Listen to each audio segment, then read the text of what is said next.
In this video, I want to fix a crash that happens kind of randomly with our interactability.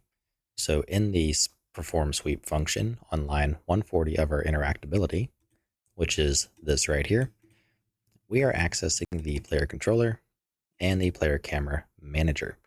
So in our case, we need to check because one of these is going to be a null pointer. Now, I already know which one it's going to be because if we look at the player camera manager and where it's created, it is in the post initialized components of the player controller. So basically, by the time the player controller is valid and ready to go, the camera manager should also be. So with that out of the way, we want to go ahead and just check the player controller. So if the player controller is valid, we want to wrap this in a if statement to, well, house that. So if the player controller is valid, we will run the same logic that we have been running this whole time. And if it's not valid, we simply return false because we just basically want to do nothing.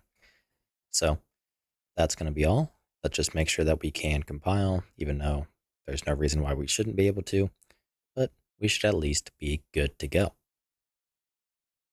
Okay, and the build was successful, so I'm going to leave it here. So with that out of the way, I will see you in the next video.